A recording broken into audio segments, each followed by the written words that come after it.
講嘅咁重要啊，所以咧稍稍溫習。今日咧想同大家分享個 echo 好犀利 ，OK 啊？溫得好犀利，好溫。好啦，今日咧係嘗試嘅繼續，上次唔知大家有幾多個喺度講到大衛臨終俾兒子嘅訓誨，有幾多個喺度？應該都好多喺度啦，其他嗰啲都唔記得，唔緊要。好，大衛話佢死期臨近啦，佢話我要走呢一個世人唔走嘅路啦。咁於是乎佢就有4個嘅叮囑對佢嘅兒子所羅門有4個嘅叮囑。咁咧佢講到你要點啊？咁樣提到其實一樣嘅啫。做大丈夫，我哋嗰次都係講話 be a man。你記得啊？你而家係皇帝啊，雖然你得18歲好年輕，但係咧你而家咧係擔負一個好大嘅責任 be a man 咁啦。咁我哋提到咧，真係一啲嘅質素，我哋希望我哋嘅兒女咧係你最緊要㗎啊！好多都話想佢快快樂樂、健健康康，咁都係。不過你都有啲嘅希望。有啲咩質素，然之後跟住你希望佢有啲咩成全，佢可以咧繼續嘅去做咧。咁喺呢度咧，其實我覺得大衛最掛住嘅就係、哇！我而家將呢一盤生意，唔係一盤生意，係呢個國啊，呢個國度交俾你啊，成個國家交俾你，所以你要即係點樣可以保守咧？咁我唔知你屋企有咗幾大盤生意啦嚇，咁就算唔係，你都希望你個家可以繼續嘅點講咧？就算唔係話開枝散葉，你都希望齊齊整整啦，係嘛？咁所以咧就大衛就話啦，你要緊守上帝嘅律例典章，因為咧佢應承過㗎，如果我敬畏佢唔講咧，佢會守住我哋呢一個嘅國度㗎。咁樣啦嚇，咁所以咧佢就提醒佢，而且咧佢跟住就警惕啦。佢話：喂，你小心啊！你咧即係你其實你係後生仔，你唔知道呢個世間嘅險惡。其實你手下或者你身邊其實有好多咧係謀住你呢個皇位嘅人嚟㗎。嗱，其實你2個細佬唔係喎，你個阿哥喎，你阿哥啊都係咧謀住呢個位嘅押沙龍啦。仲有呢一個亞多尼亞啦，都係謀住㗎，佢哋都叛變㗎，所以而家我揀你呢一個第10個仔啊，你係排第10㗎，我揀你做皇帝咧，其實你要小心啊，你又亂啊，係咪？咁所以咧就嗱，呢個大將軍啊，你留意住佢啊，約押，你留意住佢啊，佢真係好叻㗎，好叻㗎，而且咧佢做嘢快過你啊，佢睇嘢咧遲過你。所以你留意住佢啊！你唔好俾佢咧，又係平安安咧，又係咧即係落陰間。好啦，仲有一個咧，又係危險分子嚟㗎。呢一個咧係示每，示每係咩咧？示每係前朝嘅掃羅個將軍嚟嘅。佢咧係騎長草嘅，佢一時咧就話好似咧係跟我，跟住咧其實咧佢有機會咧，佢咧又會咧係。即係總之佢其實佢個心咧係效忠於掃羅，所以你又要小心佢，又唔好俾佢咧白頭下陰間啊！真係好兇險。咁即係佢為咗佢個角度，佢要提醒所羅門啊。咁好啦，咁跟住佢話：都有啲人咧你要記念嘅。呢個係邊個咧？呢個咧係巴西萊。巴西萊咧真係好好。當我個仔押沙龍佢謀反嗰個時候，佢入咗皇宮，我呢個作為老豆嘅，我要走啊！你諗下幾可憐啊！即係當時，我諗你都未試過俾你個仔逼走啩，係咪啊？但係你明唔明嗰種痛苦啊？嗰種痛苦。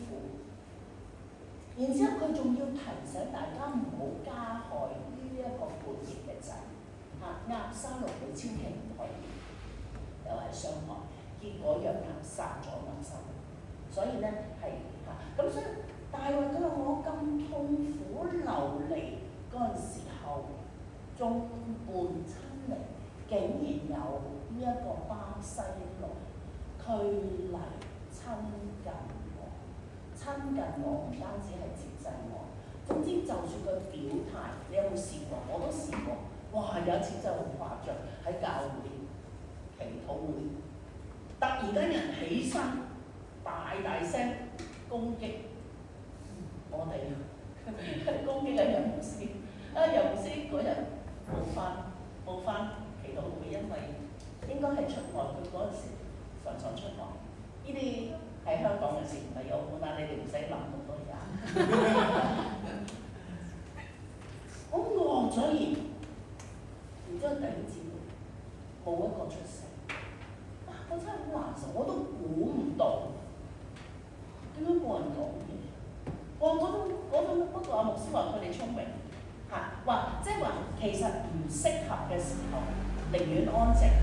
但係大佬啊，即係個感受係好難受。於是我起身，唔知咁樣亂噏咗啲嘢，人哋會覺得呢個師奶喺度即係但係總之就係咁啦。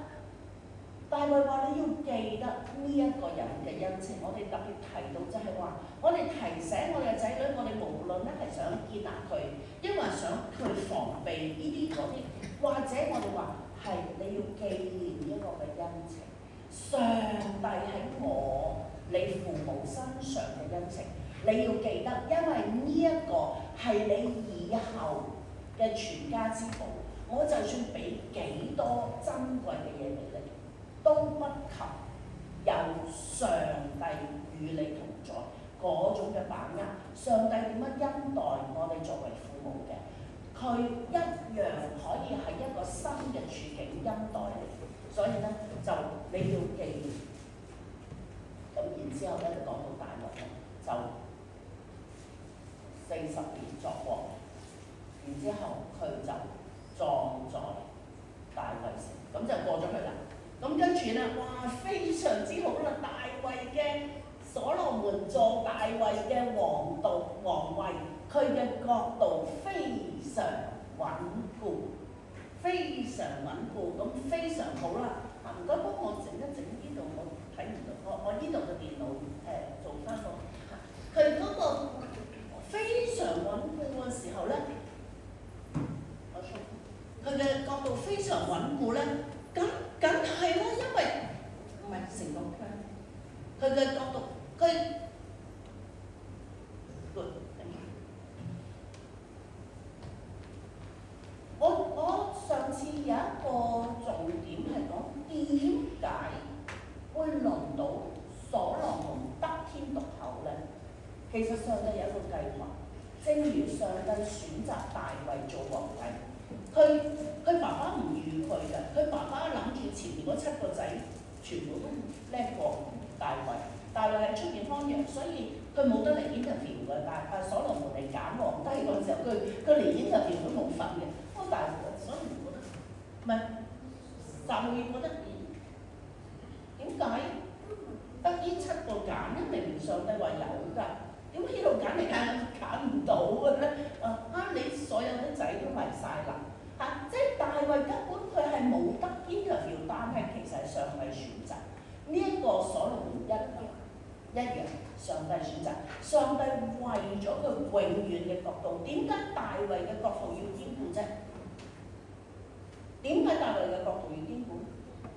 因為耶穌基督，佢要預備耶穌基督而嚟。耶穌基督係大衛之子，呢個係上帝嘅設計嚟嘅。所以大衛嘅國度要穩固，係因為要有一個國度俾耶穌誕生。點解耶穌一定要有一個國度誕生啫？耶穌國點解要啊？唔係要有權，係要有一個在地嘅文化，有一個實在嘅與地關聯嘅一個關聯。你冇一個耶穌，如果佢點都要出世，佢點都要係一個國度，係一個文化，係一個時間空間。所以上帝揀選，點解揀選啊？由亞伯叫佢從何者搬。其實亞伯拉罕當時佢嗰個國度係非常文明好高嘅，係嘛？係而家嘅伊朗、伊拉克嘢，而家嘅伊拉克係高度文明，米索不達平原嗰度拉佢出嚟，一個人拉佢，上帝要特別從卑，即係都 OK 嘅。你話啊，佢都係高度文明，但係都係要叫佢脫離，所以呢個大衛國度係要穩固。今日有一個唔同嘅重點。你會睇到咧，有啲圓圈嘅，下面咧就有中文，上面有英文。咁英文嗰啲你唔使理佢住嚇。OK， 咁當所羅門佢係承受呢個國土嘅時候，佢知道啊，佢自己知道自己年少啊。其實呢一個敬畏耶和華是智慧的開端，認識至聖者便是聰明。呢個係佢講嘅，所羅門講，佢有一個清楚嘅認知。佢話：上帝啊，我真係要靠你啊！所以當上帝向佢顯現嘅時候，佢話：你要乜嘢？呢一個係列王記上3章嗰度唔係好清楚。列王記3章耶穌上帝話：你要乜嘢？所羅門話：耶和華我嘅上帝啊，你使僕人接續我父親大衛作王，但我是幼小的孩子，不知道應當怎樣出入。我唔知點樣行事，我連出入我都冇把握，所以求你賜僕人善於了解嘅心。佢唔係想好巴閉嘅嗱。後來我哋知道，哇！佢真係突然間好即係好興盛啦。但其實佢係即係一個忠心卑微嘅心，讓我善於了解，我有呢個 discernment， 我有呢個眼光，我有呢個見識，可以判斷你嘅百姓，辨別是非。上帝話非常好，非常好。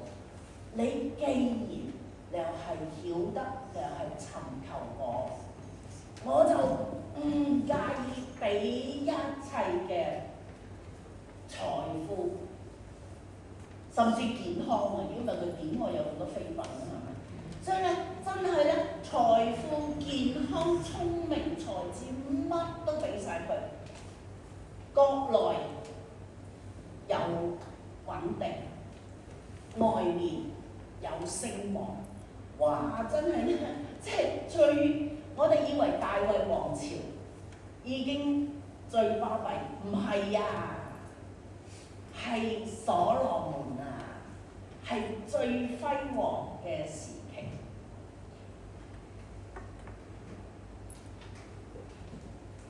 一個咁點講啊？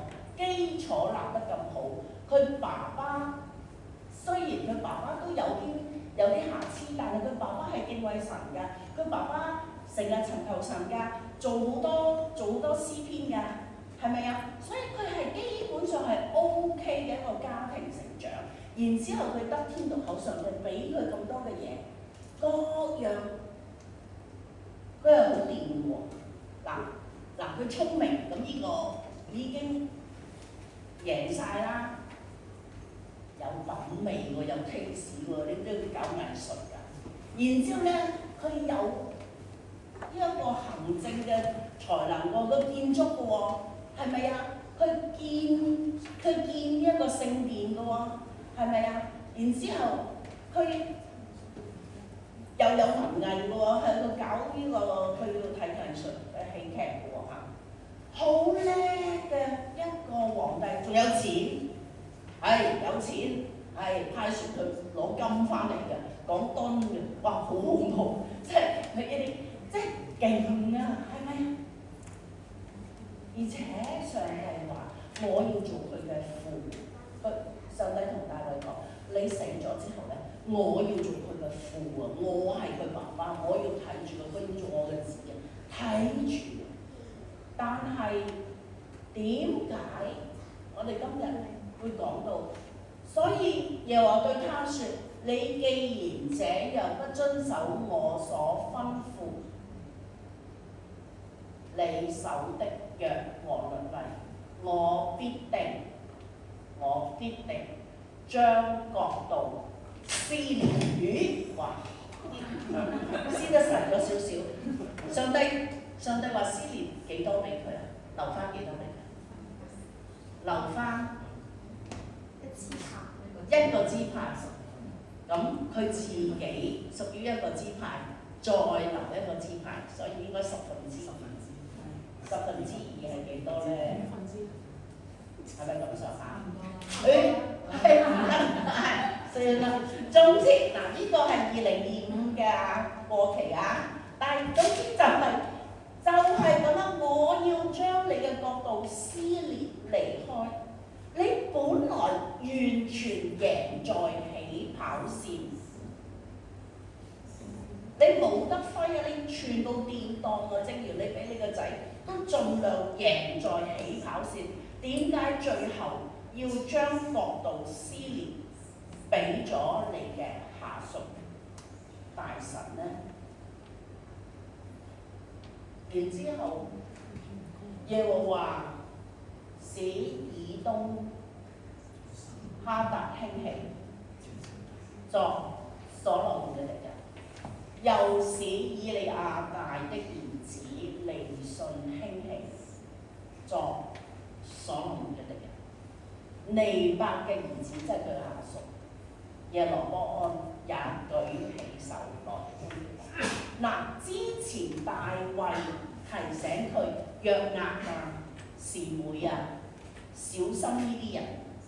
其實呢啲人咧，大衛好驚啊，但係其實呢啲人好容易搞掂喎。原來你就算話約押咧，原來後來咧佢係自招滅亡嘅，因為約押咧係伙同呢一個亞多尼亞又係叛變啊，所以咧當大衛一立所羅門嘅時候咧，呢一個嘅約押就嚇到咧，真係好驚啊！真係褲都甩埋，走嚟聖殿嗰度，即係當時係會幕啦，拉住嗰個祭壇，佢話我死喺呢度。咁結果佢真係死喺呢度嚇，即係佢自己知啊，佢自己會滅亡㗎嚇。另外嗰個示每又係㗎，所羅門都俾佢機會，嗱你而家咧唔好過啊，你唔好過呢一個呢個谷啊，你唔好過呢個，你住喺呢度，你唔可以過你呢個嘅範圍。點知佢自己又過呢個範圍，因為佢追過別人，結果咁佢又係咧，即係咧係所謂佢引來自己嘅滅亡。所以大衛好驚啊，幫佢防備嗰啲嘢，其實結果係冇發生嘅喎。我哋作為父母都係喎，我哋咧又諗呢啲又諗嗰啲，做好多計劃，結果咧係冇發生㗎。係啊，有人講咧，憂慮係乜嘢咧？憂慮咧就係冇意義嘅，做唔到嘢嘅。不過你覺得你自己做咗嘢，哇！你擔心咗咁耐啊嘛，你擔心咗咁耐咧，你咪好似覺得自己做咗好多嘢咁樣咯。咁但係其實係冇意義嘅，係啦，好啦，咁但係竟然諗唔到嘅就係一個咁興盛嘅角度，當上帝要為佢興起敵人嘅時候，佢就周圍有敵人啦。上次都有提到，其實所羅門識講㗎，若不是耶和華建造房屋，建造嘅人就枉然勞力。你諗下你幾多嘅計劃，結果真係好嘥氣。若不是耶和華看守城池，看守嘅人就枉然竟死。你不如去瞓覺啦！你眼大大咁望住，但係竟然咧，你望住咧都可以喺你眼內咧俾人咧偷咗呢啲嘢嘅咁咧。如果唔係耶和華幫你，你嘅努力係冇意思。所羅門講㗎，呢個係所羅門嘅詩嚟㗎，唔係大衛㗎。所羅門嘅詩啊，所羅門知㗎，佢知呢啲嘢㗎。不過咪就係空談咯，所以我話呢個係 talks 咯，即係好似而家咁啊。其實我都喺度空談緊㗎，你哋都喺度空聽緊㗎，只不過係一啲講緊一啲道理啫嘛。就係好似耶穌講咯，聽道而唔行嘅話，就係建在呢個沙土上。你覺得你翻嚟聽咗道，你就咁岌埋頭，你甚至影埋相先，係啦，冇意思㗎。我講咗都冇意思㗎。如果唔係真真正正喺你嘅生活當中睇到，就係冇意思，只不過一個湯。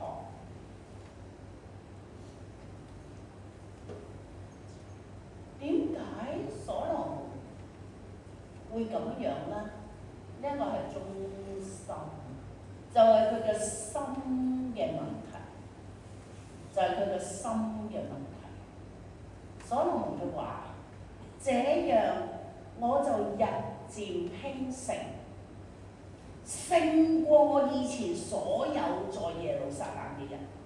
我嘅智慧仍然存留，凡我眼所求嘅，我沒有克制他。想煲幾多劇就睇幾多劇，我所求我想嘅我就沒有克制，我心所樂的我沒有不享受。想揾邊個飛奔就邊個飛奔，結果幾多個啊？飛就700，飛同奔有乜分別啊？即係名分上係咪啊？高低啊，係啦，700加奔就300，即係1000，咁即係輪一轉都要3年。我心所樂的沒有不享受，但我的心要為一切的勞碌快樂。佢覺得，我竟然嚟到呢個咁高嘅地位，我如果唔享受，我就好似對唔住我自己啦。你去做完workout之後，你梗係要食翻少少嘢補償下自己啦，係咪啊？我為一切嘅勞碌快樂，這是我從一切勞碌中所得的補償，心安理得。後來我回顧，我睇翻轉頭我手所經營嘅一切，同埋我勞碌所做嘅工，看啊，全是虛空，全是暴風，在日光之下毫無益處。本來係好好嘅，我冇叫我自己即係蝕底啊，係咪啊？但係我要嘅都有，我哋冇一個人可以好似所羅門咁樣，我要嘅都有。但係就算我真係要嘅都有，我回頭睇嘅時候，全是虛空，有一個好大嘅 empty。當你有晒一切，而覺得係冇嗰時，其實呢個都係因，只恐怕係一路嘅追求，然之後就以為我只係欠咗一樣。我感謝主啊！我好早真係好快，因為我好年青嗰陣時候，我嗰陣時24歲，我已經真係因為我升得好快嚇，我做得好好，太快啦嚇！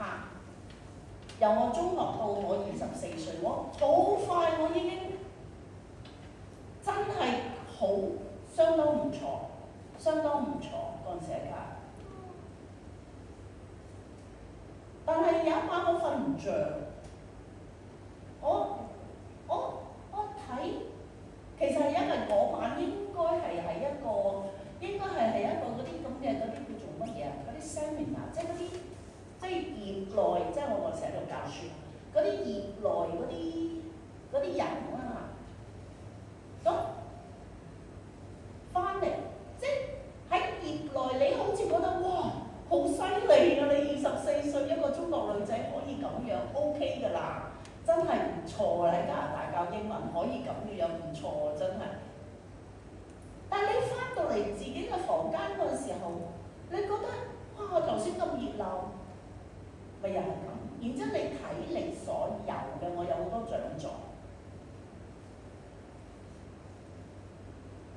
我突然間覺得，點解相對嚟好似變咗我嘅棺材咁嘅咧？即係我都好感謝，即係早啲有呢個覺醒，就早啲真係唔係咁稀罕。雖然即係冇咁清高，老實講都係你估真係一時就唔稀罕咩？係咪？都稀罕咗好耐嘅，都稀罕咗好耐嘅，即係唔係話24歲之後就唔稀罕嘅，都稀罕嘅，係啦，都窒到人哋嘅，都暗暗地又想為自己謀算一啲嘢嘅，有嘅，但係即係總之，當佢感受到，我唔知所羅門寫嗰陣時候係幾時啊？應該嚟講咧，傳道書應該係佢晚年㗎啦。日光之下，虛空暴風，原來佢不停嘅唔滿足，因為係日光之下嘛。佢日光之下，我哋要尋求日光之上嗰啲嘢啊嘛。但係咧唔係嘅，所羅門佢 started 幾好㗎，佢真係愛上帝嘅。呢個記上3章都係咁講。佢啱18歲嗰時候，佢真係愛上帝。佢未做皇帝嗰時候，啱做嗰時候，佢愛上帝。係啊，咁但係一路跟住佢有呢個咁嘅地位，佢有好多嘅享受嘅時候咧，佢慢慢咧，佢話：哇，我唔好委屈我自己啦。咁越嚟越去，但係又一路唔滿足喎，一路唔滿足，咁一路唔滿足就點啊？咪要一路要咯，咪要一路攞咯，一路攞，咪一路追求咯。佢話：都係暴風。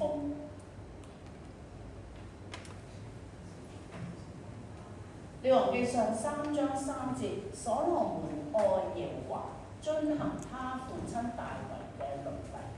但係去到11章嘅時候，所羅門在法老嘅女兒之外，又寵愛好多外邦女子，又寵愛好多外邦女子。咁頭先你哋讀嗰個經文咧，佢東邊又要過咩？以東啊、亞捫啊，嗰啲女子又要喎。東西佢嘅 taste 都啱佢嘅喎，西頓嗰啲咧又啱佢 taste 嘅喎嚇。咁所以佢就寵愛好多外邦嘅女子，所羅門卻為了愛。嗱，呢樣嘢咧就係心嘅問題。呢個嘢呢樣嘢就唔係淨係講我哋個都識講，但係你心裏面所愛嘅就係最拉動你，緊跟從他，卻為了愛。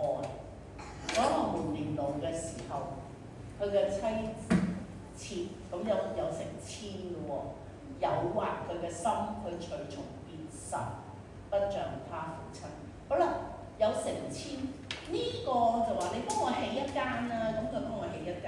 跟住嗰個話：哇，咁你幫佢起一間，咁嗰人幫我起埋一間啦，咁又起一間。呢個又話要起一間，嗰個又要起一間廟。係，咁你起廟都要去開光係嘛？佢都要去參與下係嘛？所以所羅門就喺佢呢一個嘅虛空不得滿足，一路去追逐，一路去。呢個內心嘅不滿足，就我今日想講，你嘅內心滿足你嘅內心以乜嘢為你嘅滿足？或者話，你想你嘅兒女嘅內心係以乜嘢為滿足咧？你俾緊一啲乜嘢嘅資訊你點樣就可以滿足咧？恐怕我哋餵俾我哋兒女嘅，我都曾經，我而家都係父母，不過而家唔歸我所責㗎啦。不過我都曾經用某啲嘢去餵我嘅兒女。究竟我俾佢哋得到一個乜嘢信息？乜嘢先係真正嘅滿足？如果佢冇得唔到呢種嘅滿足，佢只恐怕歸於所羅門萬千寵愛在一身。呢個萬千寵愛唔單止係人間，係上帝嘅寵愛都喺佢一生，竟然都可以落到一個地步，就係佢回頭嘅時候，佢覺得虛空。佢回頭覺得虛空，枉度一生嘅時候，佢嗰種嘅可憐、可悲。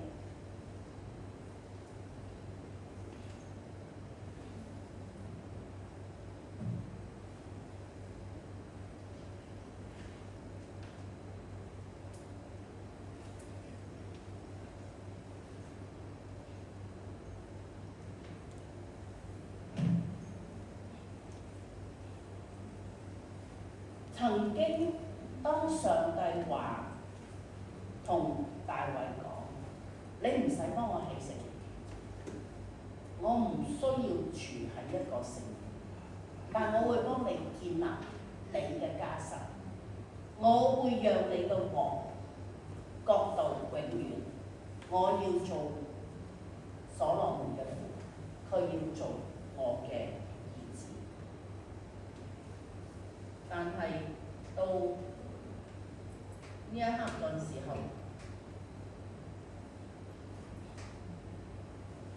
竟然就係國度撕裂，好快呢個王朝好快，即係一個好大嘅落差，係一個好令人惋惜。咁你話啊，咁大衛咪好慘？真係佢咁好，咁即係都眼白白嘅，就係斷送江山，就喺最好嘅呢個仔，最乜都有嘅呢個仔嘅身上就冇咗。然而上帝對所羅門講：然而因為你父親大衛嘅緣故，我唔喺你嘅日子行呢件事。我一個撕裂你唔會見到，唔會喺你呢一個在生之日又係實現。卻要因我而要從你兒子嘅手中撕裂這國。你嘅兒子會經歷呢件事，你唔需要經歷。只是我又唔會撕裂全國，卻要因我僕人大衛同埋我所選擇嘅耶路撒冷，保留一個支派俾你嘅兒子，使我僕人大衛在我所選擇立我名的耶路撒冷那裏，在我面前常有燈光。講緊嘅係乜嘢？大衛好似都好無奈，正如我哋作為父母嘅，其實有時都覺得好無奈，因為我哋所做嘅，我哋所講嘅咧，其實如果我哋真係講咗，就真係可以成就，咁就真係咧世界太平太容易啦。唔係啊嘛，唔係啊嘛，因為佢係一個獨立嘅個體嚟噶嘛，你作為父母又點啫？係咪啊？佢係佢啊嘛，佢有佢嘅選擇，所以我哋有時覺得好無奈，但係又唔使咁無奈喎。上帝話因你父親大衛嘅緣故，3次講，因我僕人大衛嘅緣故，因我僕人大衛嘅緣故，同埋我所揀選嘅，係啦，我仍然嘅係有恩典，我仍然有 tender mercy， 呢個有少少牽強。不過因為我係由嗰個 talks 由一啲嘅空談變成呢一個嘅 tender mercy。喺呢個空談裏面，因為當初大衛有好多嘅 plans， 佢有好多嘅計劃要咁做咁做咁樣去祝福大衛，祝福所羅門。但係呢啲嘅 plans 變成一啲嘅 punishment， 幫你記得嘅啫，其實有啲牽強嘅。不過咧，總之係 P 就變 P， 係啦 ，T 就變 T， 係啦，嗰啲 plans 就變做 punishments。然之後嗰啲嘅 talks， 你識講，咁啊識講都好，不過咧係喺個 punishment 之下咧，仍然有上帝嘅 tender mercy， 都係一個 T， 係啦，兩個 P 兩個 T， 係啦。原來大衛佢又唔係真係咁無奈嘅喎，我哋作為父母又唔需要咁無奈嘅喎。其實原來我哋都係有嗰個影響力嘅。上帝會顧念我哋喺佢面前嗰個嘅心。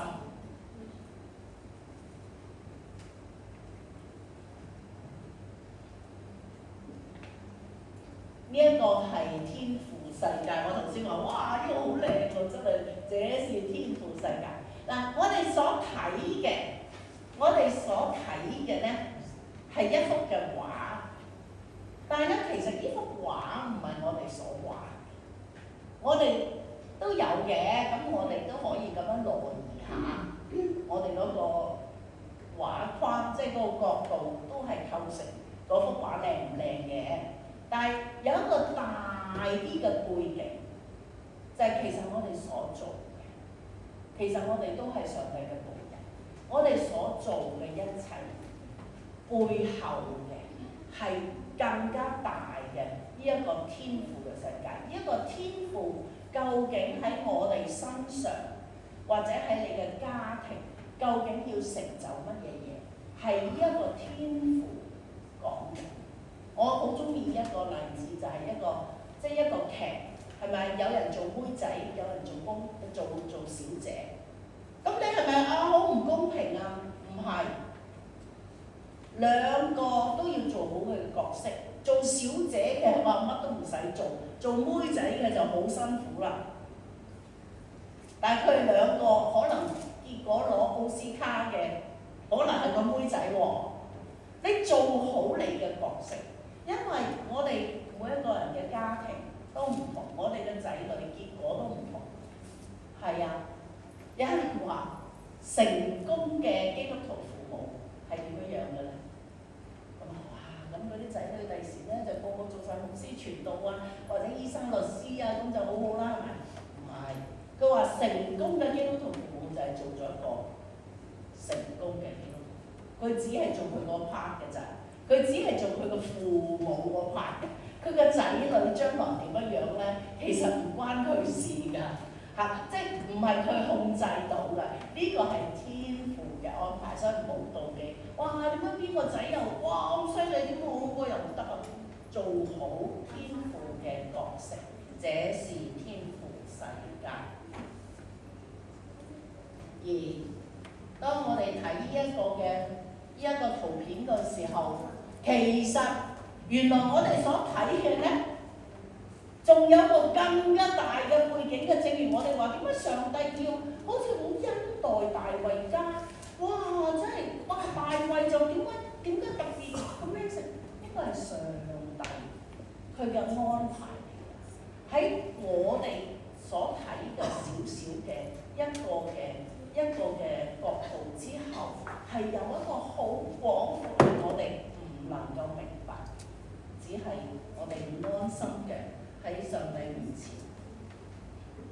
好，所以今日嘅重點，我哋睇到所羅門，佢由最興盛嘅去到最虛空，冇嘅，佢仍然係富貴，但係富貴有乜用啊？佢個心根本冇任何嘅富足，佢只係外表嘅富貴，一切嘅果效係由佢嘅心，佢嘅心唔滿足，佢嘅心唔能夠因為上帝而滿足嘅時候，佢只會一路追求，而佢一路追求嘅嘢就讓佢越嚟越離開上帝。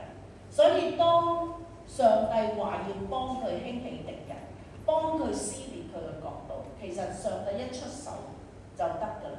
唔係大衛打仗啊，唔係大衛點樣幫佢話點樣安排晒一切嘅嘢，唔係我哋所能夠籌算㗎。當上帝話我要撕就可以㗎啦，上帝就可以㗎啦。所以我哋嘅心是否喺上帝面前嗰種嘅敬虔、敬畏、敬拜、敬聽主義嗰個嘅心係上帝最睇重嘅。上帝點解會揀大衛啫？上帝點解會揀所羅門啫？就係咪又係睇個心？當你個心喺上帝面前係蒙神喜悅，上帝要俾你嘅，冇人可以攔阻。好啦，而家就快咧就暑假，我哋咧都會為我哋嘅兒女都安排好多嘅嘢。我哋點樣又係建造佢嘅心？係咪真係好似喺沙土上？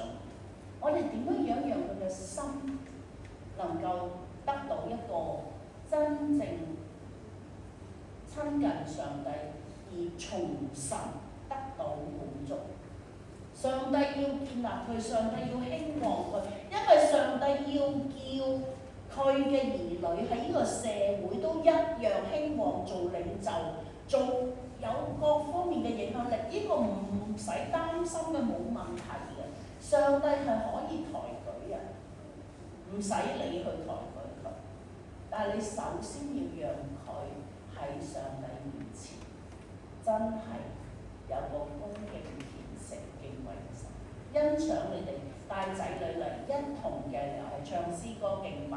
我頭先諗下唔應該揾啲細路仔唱多啲歌咧，係咪啊？即係咪可以整個兒童詩班啊？嗬，咁真係讓兒童佢真係從小佢真係佢選擇咗以主為滿足。凡係謙卑喺主面前嘅，你唔使怕，上帝唔抬舉佢。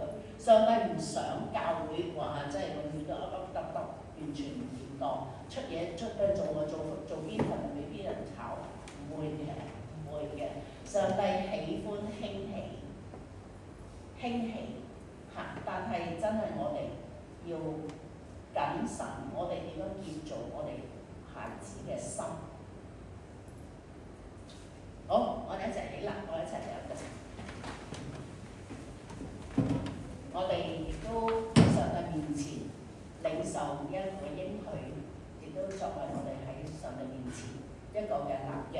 詩篇103篇17節係咁講：但耶和華嘅慈愛歸於敬畏他的人，從亙古到永遠，他的公義也歸於子子孫孫。一齊祈禱。天父啊，讓我哋從所羅門呢一個嘅經歷，讓我哋深刻嘅又係得到呢一個嘅提醒，叫我哋點樣首先喺你面前係真係有一個敬畏、遵從、跟從你嘅心，亦都讓我哋嘅子女唔喺呢個世間嘅追逐當中越嚟越遠離你。主要讓我哋知道點樣去建立佢哋嘅心，讓佢哋唔單止有好嘅品格，亦都喺你面前有一個純全敬畏你嘅心。咁樣禱告奉